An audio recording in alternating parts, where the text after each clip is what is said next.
अध्यक्ष महोदय, संयुक्त राष्ट्र की 75वीं वर्षगांठ पर मैं भारत के 130 करोड़ से ज्यादा लोगों की तरफ से प्रत्येक सदस्य देश को बहुत बहुत बधाई देता हूं। भारत को इस बात का बहुत गर्व है कि वो संयुक्त राष्ट्र के संस्थापक देशों में से एक है।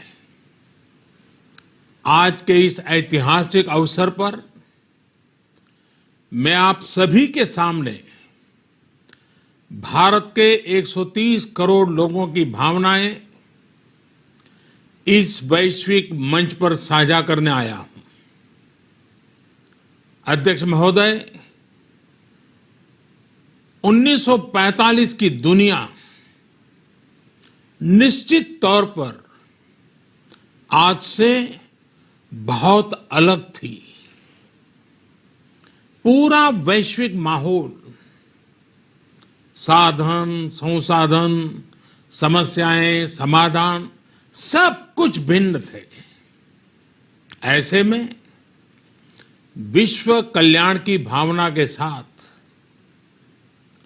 जिस संस्था का गठन हुआ, जिस स्वरूप में गठन हुआ, वो भी उस समय के हिसाब से ही था। आज हम एक बिल्कुल अलग दौर में हैं। 21वीं सदी में हमारे वर्तमान की, हमारे भविष्य की आवश्यकताएं और चुनौतियां अब कुछ और है। इसलिए आज पूरे विश्व समुदाय के सामने एक बहुत बड़ा सवाल है कि जिस संस्था का गठन तब की परिस्थितियों में हुआ था, उसका स्वरूप क्या आज भी प्रासंगिक है? सदी बदल जाए और हम न बदलें तो बदलाव लाने की ताकत भी कमजोर हो जाती है। अगर हम बीते 75 वर्षों में संयुक्त राष्ट्र की उपलब्धियों का मूल्यांकन करें तो अनेक उपलब्धियां दिखाई देती हैं, लेकिन इसके साथ ही अनेक ऐसे उदाहरण भी हैं जो संयुक्त राष्ट्र के सामने गंभीर आत्ममंथन की आवश्यकता खड़ी करते हैं। ये बात सही है कि कहने को तो तीसरा विश्व युद्ध नहीं हुआ, लेकिन इस बात को नकार नहीं सकते कि अनेकों युद्ध हुए, अनेकों गृह युद्ध भी हुए। कितने ही आतंकी हमलों ने पूरी दुनिया को थर्रा कर रख दिया। खून की नदियां बहती रही। इन युद्धों में, इन हमलों में जो मारे गए वो हमारी आपकी तरह इंसान ही थे। वो लाखों मासूम बच्चे जिन्हें दुनिया पर छा जाना था, वो दुनिया छोड़कर चले गए। कितने ही लोगों को अपने जीवन भर की पूंजी गंवानी पड़ी, अपने सपनों का घर छोड़ना पड़ा। उस समय और आज भी संयुक्त राष्ट्र के प्रयास क्या पर्याप्त थे? पिछले 8-9 महीने से पूरा विश्व कोरोना वैश्विक महामारी से संघर्ष कर रहा है। इस वैश्विक महामारी से निपटने के प्रयासों में संयुक्त राष्ट्र कहां है? एक प्रभावशाली रिस्पांस कहां है? अध्यक्ष महोदय, संयुक्त राष्ट्र की प्रतिक्रियाओं में बदलाव, व्यवस्थाओं में बदलाव, स्वरूप में बदलाव आज समय की मांग है। संयुक्त राष्ट्र का भारत में जो सम्मान है, भारत के 130 करोड़ से ज्यादा लोगों का इस वैश्विक संस्था पर जो अटूट विश्वास है, वो आपको बहुत कम देशों में मिलेगा। लेकिन ये भी उतनी ही बड़ी सच्चाई है कि भारत के लोग संयुक्त राष्ट्र के रिफॉर्म को लेकर जो प्रोसेस चल रहा है, उसके पूरा होने का बहुत लंबे समय से इंतजार कर रहे हैं।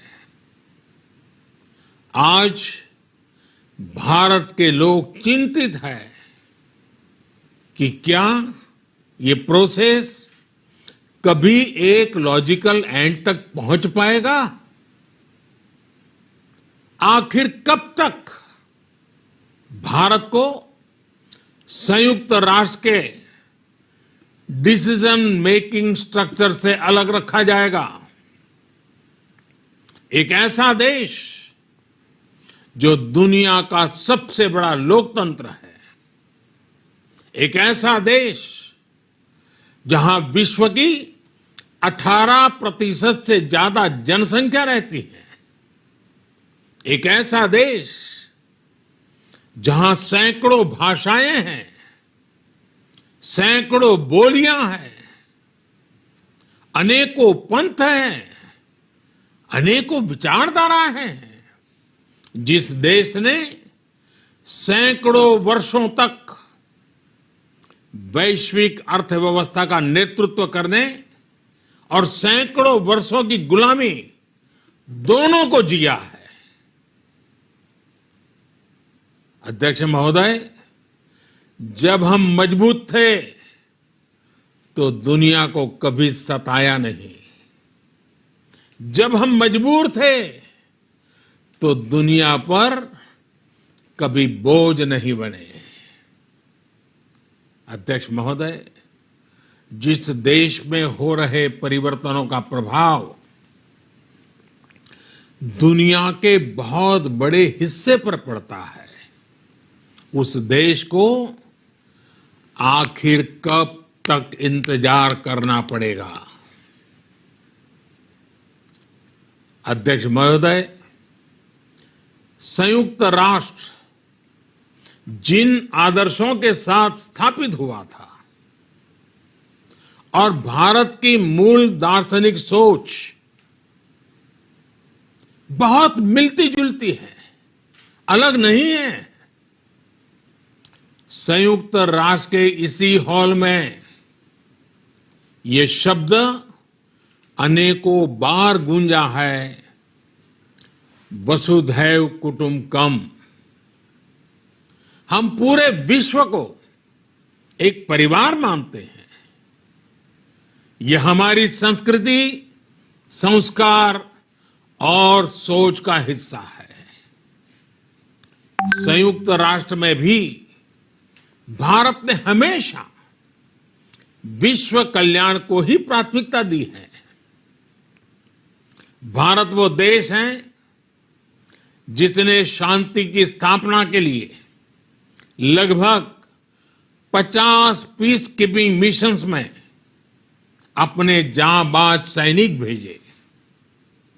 भारत वो देश है जिसने शांति की स्थापना में सबसे ज्यादा अपने वीर सैनिकों को खोया है।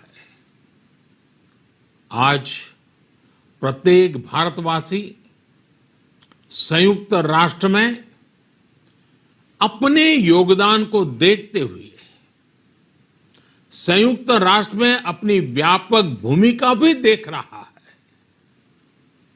अध्यक्ष महोदय, 2 अक्टूबर को international day of non violence और 21 जून को इंटरनेशनल डे ऑफ योगा, इनकी पहल भारत ने ही की थी।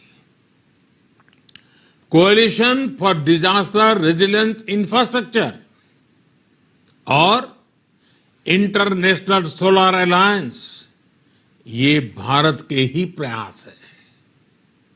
भारत ने हमेशा पूरी मानव जाति के हित के बारे में सोचा है, न कि अपने निहित स्वार्थों के बारे में। भारत की नीतियां हमेशा से इसी दर्शन से प्रेरित रही है।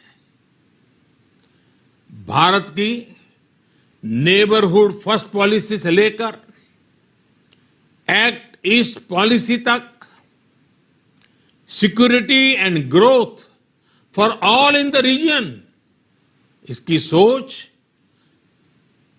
या फिर इंडो पैसिफिक क्षेत्र के प्रति हमारे विचार, सभी में इस दर्शन की झलक दिखाई देती है।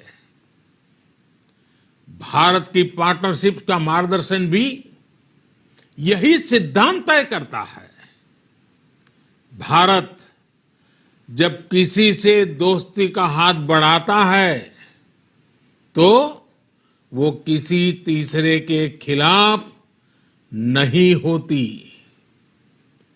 भारत जब विकास की साझेदारी मजबूत करता है तो उसके पीछे किसी साथी देश को मजबूर करने की सोच नहीं होती।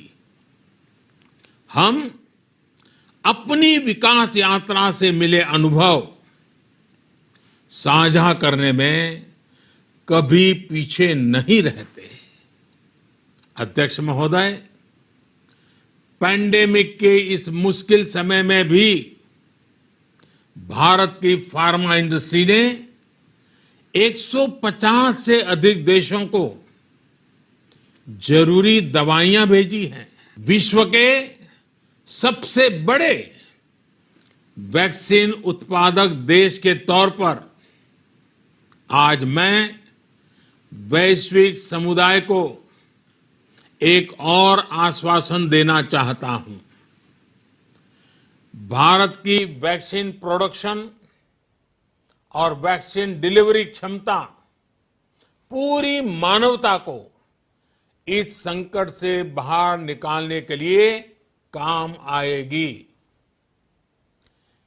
हम भारत में और अपने पड़ोस में फेज 3 क्लिनिकल ट्रायल्स की तरफ बढ़ रहे हैं। वैक्सीन की डिलीवरी के लिए कोल्ड चेन और स्टोरेज जैसी क्षमता बढ़ाने में भी भारत सभी की मदद करेगा। अध्यक्ष महोदय, अगले वर्ष जनवरी से भारत सुरक्षा परिषद के अस्थायी सदस्य के तौर पर भी अपना दायित्व निभाएगा। दुनिया के अनेक देशों ने भारत पर जो विश्वास जताया है, मैं उसके लिए सभी साथी देशों का आभार प्रकट करता हूं। विश्व के सबसे बड़े लोकतंत्र होने की प्रतिष्ठा और इसके अनुभव को हम विश्व हित के लिए उपयोग करेंगे। हमारा मार्ग जन कल्याण से जग कल्याण का है। भारत की आवाज हमेशा शांति, सुरक्षा और समृद्धि के लिए उठेगी। भारत की आवाज मानवता, मानव जाति और मानवीय मूल्यों के दुश्मन आतंकवाद, अवैध हथियारों की तस्करी, ड्रग्स, मनी लॉन्ड्रिंग के खिलाफ उठेगी। भारत की सांस्कृतिक धरोहर, संस्कार, हजारों वर्षों के अनुभव हमेशा विकासशील देशों को ताकत देंगे। भारत के अनुभव, भारत की उतार चढ़ाव से भरी विकास यात्रा विश्व कल्याण के मार्ग को मजबूत करेगी। अध्यक्ष महोदय, बीते कुछ वर्षों में रिफॉर्म, परफॉर्म, ट्रांसफॉर्म इस मंत्र के साथ भारत ने करोड़ों भारतीयों के जीवन में बड़े बदलाव लाने का काम किया है। यह अनुभव विश्व के बहुत से देशों के लिए उतने ही उपयोगी हैं जितने हमारे लिए। सिर्फ 4-5 साल में 400 मिलियन से ज्यादा लोगों को बैंकिंग सिस्टम से जोड़ना आसान नहीं था, लेकिन भारत ने ये करके दिखाया। सिर्फ 4-5 साल में 600 मिलियन लोगों को ओपन डेफिकेशन से मुक्त करना आसान नहीं था, लेकिन भारत ने ये करके दिखाया। सिर्फ 2-3 साल में 500 मिलियन से ज्यादा लोगों को मुफ्त इलाज की सुविधा से जोड़ना आसान नहीं था, लेकिन भारत ने ये करके दिखाया। आज भारत डिजिटल ट्रांजैक्शन के मामले में दुनिया के अग्रणी देशों में है। आज भारत अपने करोड़ों नागरिकों को डिजिटल एक्सेस देकर एम्पावरमेंट और ट्रांसपेरेंसी सुनिश्चित कर रहा है। आज भारत वर्ष 2025 तक अपने प्रत्येक नागरिक को टीबी से मुक्त करने के लिए बहुत बड़ा अभियान चला रहा है। आज भारत अपने गांवों के 150 मिलियन घरों में पाइप से पीने का पानी पहुंचाने का अभियान चला रहा है।